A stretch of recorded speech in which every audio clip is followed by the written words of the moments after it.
So the Freewell, the company, had a problem. Every single other company and their mother came up with this VND slash circular polarizer that was so easy to put on and off, and it was locked in and secure. You see, I always loved the Freewell's true color system when it came to their VND slash CPL, but either it came up with the cost of the weight or how well it sits on there. It's like me sitting on a porta potty. Yeah, I barely sit on there. But as of now, Freewell finally did it and came up with this.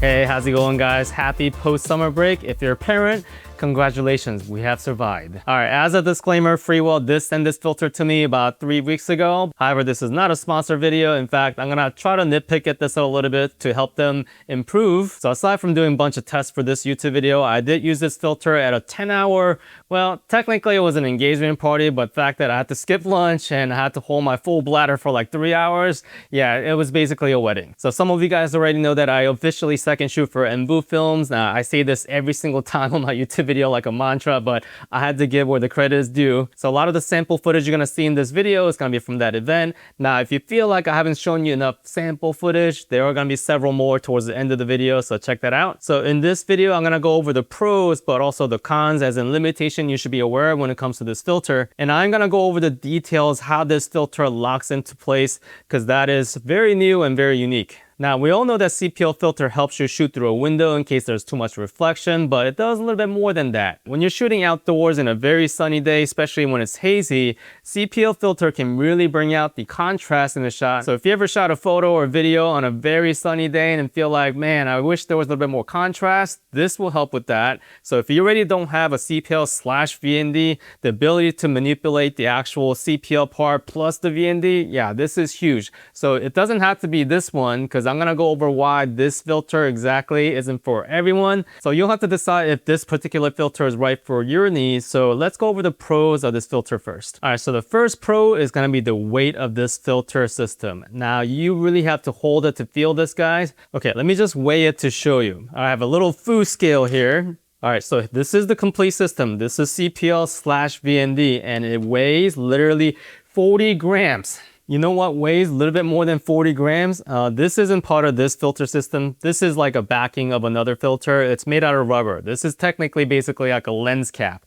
And this thing weighs 44 grams. It's lighter than this cap. Now, if you use the previous version of the Freewell VND slash CPL system, you know how big of a deal that is. Let me show you how this locks into the actual camera. Now, I already have this base plate installed on my 82mm lens over here. This is Sigma 24-70. So this base plate also extremely light. Now, if you're wondering if this filter is not good quality because it's so light, it is very nice. I mean, the majority of this filter construction is aluminum. So this is nice quality, but also light. So the way this locks into the place, it's not magnetic, by the way. So it's gonna look like it's magnetic because it's gonna snap on there, but it is driven by this spring-loaded 2 tabs on the side. So you just squeeze these 2 in and put it on top and you let go. And let me show you how strong this filter is. Yeah, that's not going anywhere, but way you control the CPL portion of this is kind of also genius. So I mentioned these 2 little tabs. So what you would do is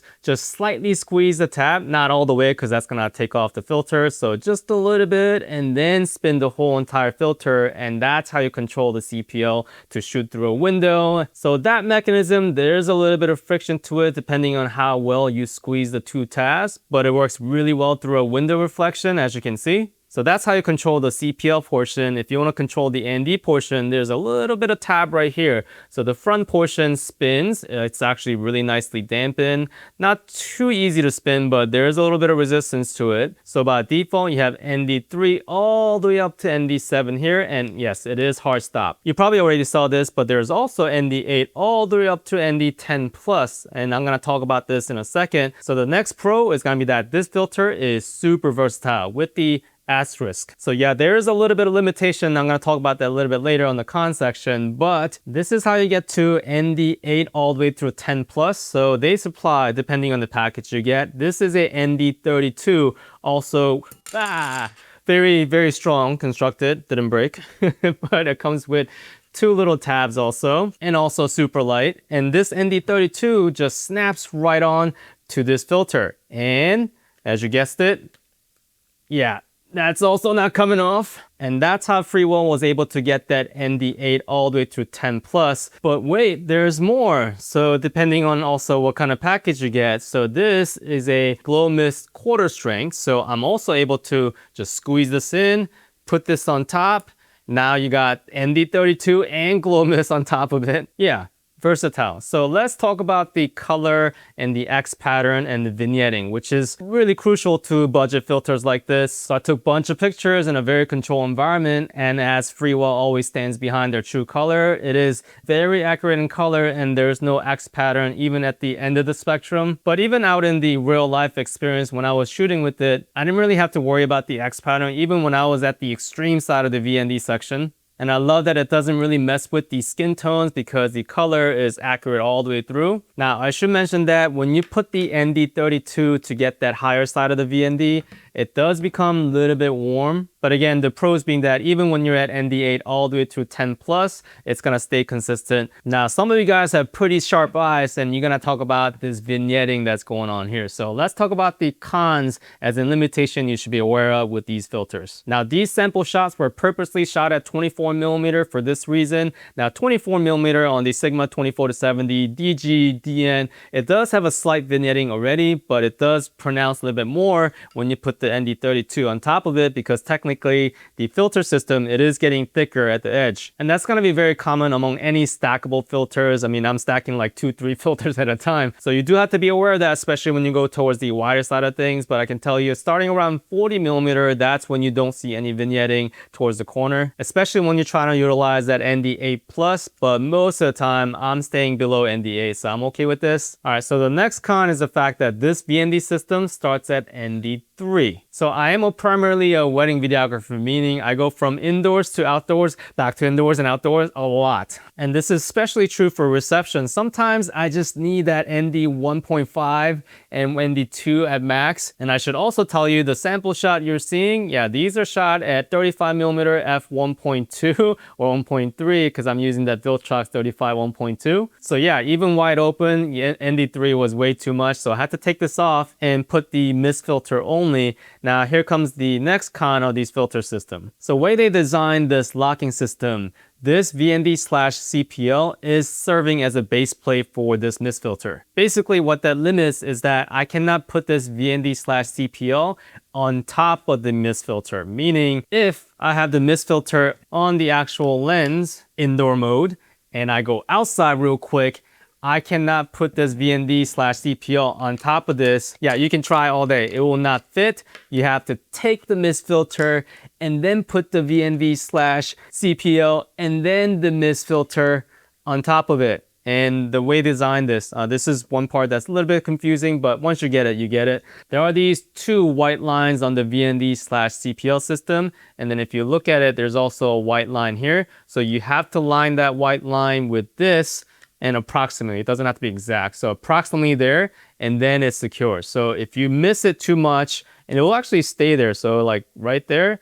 it'll kind of stay, but it's gonna pop out and you might break your filter. So something to note, you wanna line those white line and make sure it's secure. So yeah, that whole process, I know it was quick as a demonstration, but when you're running gunning like a wedding filming, it gets a little bit tight, I have to tell you. So I would say that's probably the biggest limitation with this filter, especially when it comes to wedding filmmaking. And let me know in the comments below if that mist filter is a little bit too strong. So it's at, again, 35mm and mist filter is at quarter strength. I do sometimes find these shots a little bit too misty. So Freewell, if you're watching this video, maybe 1/8 strength will be good as an addition. But if you're not a wedding filmmaker and you primarily travel and you need something really light and compact and just all-in-one, this filter is fantastic. Accurate colors, super light. I think that's really the biggest pro. And I have to show you even the cap.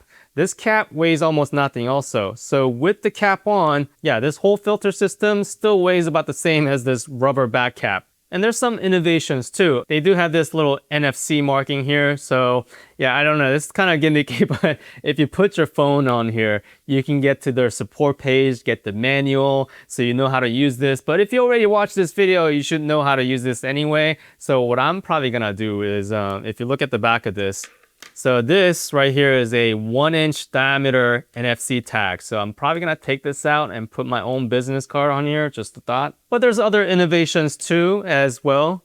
And that is this little back cap. So this is the back cap for the CPL system. And then if you notice, this is a gray card / white card. Now it's a little bit too small to get like a custom white balance from your camera, but you can just have it on set to get that true white and gray. So you can do your auto white balance in post. Hopefully I did it for this one. And here's one thing to take consideration of, and that is going to be the pricing of this whole package. I mean, this is a complete system. So even for wedding filmmakers, if you're in a tight budget and you don't want to get those expensive all-in-one locking mechanism, stackable filter system, yeah, I think this will be better than not having it, because at a budget level, it's really hard to find a VND / CPL system that is true to color all the way through like this one. So that's it for me today. Thank you so much for watching and hanging out. Till next time, stay tight.